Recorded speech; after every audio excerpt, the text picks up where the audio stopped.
What is your name and where are you from? How dare you? That's copyrighted. Guess what? I like you.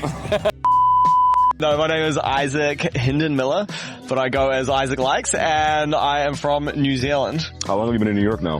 14 years. Does that qualify you to be a New Yorker in your mind? No. Good, because as a resident New Yorker, I'm tired of transplants thinking that they are. We've had several conversations on your thoughts about the movement of people in and out New York and how that actually adds to the culture of New York City.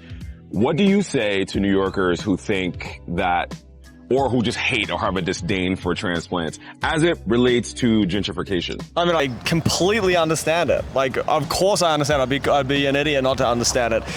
When people come in and it raises a community's rent and somebody who traditionally lived there can no longer afford to live there, I understand why people hate this. I met you in 2017. We met at a party at Art Basel. And I met you as a DJ. You were the corporation's favorite DJ at one point, but you transitioned to the internet, to media, to digital media. TikTok in 2020 during the pandemic kind of changed your life. If there's three things you can tell yourself, your 2019 self, what would they be? Everything's gonna be okay. Don't worry so much.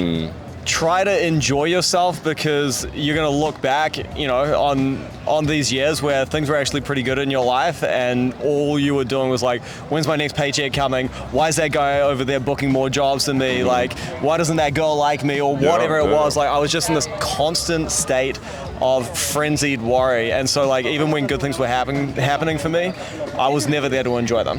How do you manage that? Because you went from the DJ booth to Dior. When I had this conversation written, that was like my tagline for you. From the DJ booth to Dior, how do you manage seeing yourself in that light, or sometimes not seeing yourself in that light? We had a convo in Paris where we talked about imposter syndrome, where we all suffer from it because we consume so much media online and we're constantly comparing ourselves to everyone else. How do you take steps to manage that? Okay, so I really had to stop negative self-talk. This was a big one for me. So I used to walk around calling myself a piece of shit all day, every day, right? And my dad in my family famously said this thing to me a couple of years ago. He was like, Isaac, if you just make a decision to be happy, you will be happy. And I was like, does that work? I was like, oh, great. So now we no longer need therapists. We no longer need like mental health workshop, whatever. At a certain point, I listened to him, right? I tried to redirect my thinking, because, somebody who's walking around calling themselves a piece of shit all day long is going to be a lot less happy than somebody who's like, I'm okay. Yeah. Everything's okay. So I had to stop that like horrendous voice in my head. Like, the imposter syndrome still comes back, like it really depends on how I'm doing mentally. Sometimes I'm doing well and sometimes I'm doing not so well. And when I'm doing not so well, I'll walk into a room and be like, everybody hates me. Overinflated sense of ego is not just thinking that I'm better than everybody else, it's thinking that I'm worse than everybody else, and my best place is right in the middle. I think what a lot of people don't understand about this life that we live is that it's easy to share highlight reel. Social media is the highlight reel of our life, right? 100%. And I think a lot of people still don't realize that. Like, we say it, but they don't realize it. For example, 2 weeks ago, I was waiting for a check. I've been waiting for this check for like 6 months. It's a really big check. Must be nice. Yeah, but I hadn't gotten paid. Here's the thing, you can understand, I haven't gotten paid in 5 months. And this check was something I've been waiting on. They issued the check to the wrong account.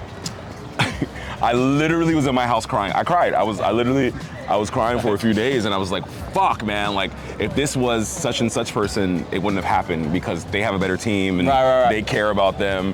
And my manager was like, bro, it's not like, it literally was a mistake, a clerical error. I think imposter syndrome is something that we'll all suffer from, and we know a lot of people at various levels of their career, and I know that they suffer from it too. And another thing that I had to learn was that I don't live and die based on what happened yesterday. Yeah. Right? Everything is just like a continuous journey, and everything is just like a stepping stone to the next thing, right? And I had to learn to zoom out my perspective, because I had such a narrow focus on what happened today. Like, this video flopped, therefore I'm a fucking piece of shit and a failure, right? That's bullshit. Yeah.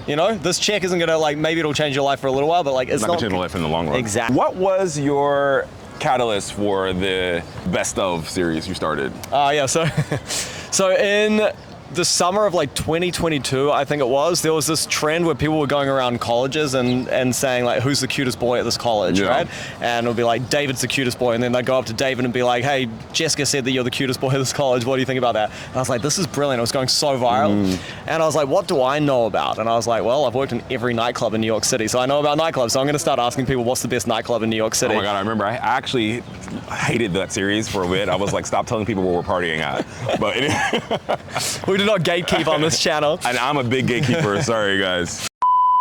And I posted the first video and it got like 4 million views. But not just that, people were arguing so much in the comments that whenever people argue in the comments, that's the best. It's the best. You know that it's gonna work. And so I just kept doing more of that. And then after a while of doing that, I was like, okay, like I don't want to live my life in nightclubs, you know? Yeah. And so I decided that I was going to ask like cool, tasteful people like yourself what all their favorite places in their city were. I mean, it's taking you a lot of places. And I think what I love about you, and I tell you often, but I truly appreciate the way you're like a risk taker and you just do things. Like you've interviewed some of the craziest people that I grew up watching on TV, and I'm like, wow, Isaac's there interviewing him. How does that feel to see the fruits of your labor actually come to fruition in that way? Oh, honestly, it's like super exciting because I think first and foremost, like I'm a fan. You know, like I am a fan. Like I'm really, really obsessed with people. I'm so like enthusiastic about the people that I get to meet. I'm much more interested in the people than I am in like a cool restaurant that somebody says is the best restaurant in LA or whatever. At the end of the day, that stuff is kind of irrelevant to me. Like I think it's great, but like what I'm interested in is the fact that I get to meet all these amazing people. So like it's the best. And I have to say, to pay your compliment, like you are fearless in the way that you share your opinions. Yeah, which is deemed to be scary for a lot of people. Yeah, I'm so impressed with the way that you can just like say, you know, you give your opinion so freely. I think most people are too scared to do that. It's definitely bit me in the ass a few times, but I've always... but you teach people. Yeah, but I've always said, like, if you're not confident in yourself and who you are 1,000%, then what are you sharing with the world? Especially if we want to be these public figures. If you're not who you are, why would you be scared about sharing your opinion? It's Mental Health Awareness Month. And that's the catalyst. I thought of you... To all who celebrate. To all who celebrate mental stability. I thought of you for this conversation for this particular month because you're one of my few male friends that every time we see each other, we have open and honest conversations about not doing well, about how your mental health is doing. I think mental health is paramount for everyone, but I think men are especially taught that we shouldn't talk about our mental health and about our emotions. You shared a very, very intimate post, I think it was last year, about your sobriety, and then it was like a swipe through. And I just commend you for being able to share that part of yourself. If you could give 3 pieces of advice to men about mental health and that journey, what would it be? I think that toxic masculinity is a trap, right? So when we buy into it, we're only hurting ourselves. Yeah. So anytime we try to be the tough guy and not show any emotion, we're only hurting ourselves. We're hurting other people around us. We're definitely hurting other men, okay? So I think that we have to try to be free to express our emotions. I got sober like almost 11 years ago, and you know, when you see people getting sober on TV shows and movies, it's always like sad people sitting in some basement like crying.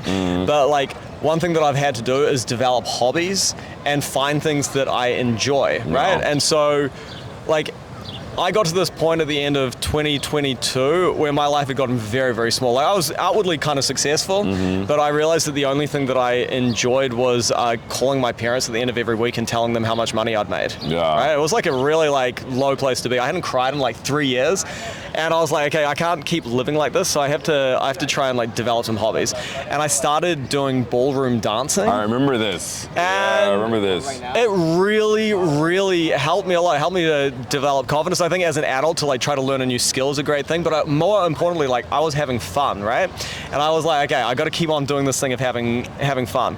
And at the like maybe 6 months later, I was sitting in my bedroom and I was like, I'm gonna watch the Selena Gomez documentary. And I watched the Selena Gomez documentary and I cried while watching it. And I was why was that the one that made you cry? I don't know. I think, you know, you watch these documentaries of people and you see like how like even the most successful people alive are like miserable and unhappy. And so like, and I was just like, it just touched me, and I was like, okay, I think that like something good is happening if I'm able to express some emotions. Esteemable acts create self-esteem, right? So if I'm out there being like selfish and a dickhead, I'm gonna feel bad ultimately because like I'm putting negative energy out into the world. But if I'm out there doing nice things and not expecting anything in return, it's going to fill me with self-esteem. And the more self-esteem that I'm filled with, the less I'm going to have to chase outside validation to try and make myself feel better. And validation is the biggest trap That's the one of that, all. I mean, if I'm being honest, that's the one that kills me. Same. That's the one that kills me. But I think that goes hand in hand with our careers. And 100%. It sucks. It sucks that it does. But I think that's been one of the biggest downfalls or hurdles to my mental health journey is consistently seeking validation from others to validate my own life. That makes sense. I know that makes sense. It's a trap. It is a trap, and that's the one thing I'm working on this year is being. What did Lauryn Hill say? How you gonna win if you ain't right within? If you ain't right within. What is next for Isaac? You have conquered the DJ scene. You have conquered blogging as you started out. You are now the internet's boyfriend. What's next? I'm your boyfriend. Yeah. What do you see next? Okay, so the thing that I'm really interested in right now is origin stories of like how people, like stuff. It's kind of like how you're talking to me right now. Like, how did you get from here to here? Mm-hmm. And I would love to do a series where I go and interview people who have really inspired me about how they got from like nowhere to somewhere exciting. Yeah. Thank you for talking to me today, brother. Thank you. And guess For what? real. I like you. I like Isaac, and I like you.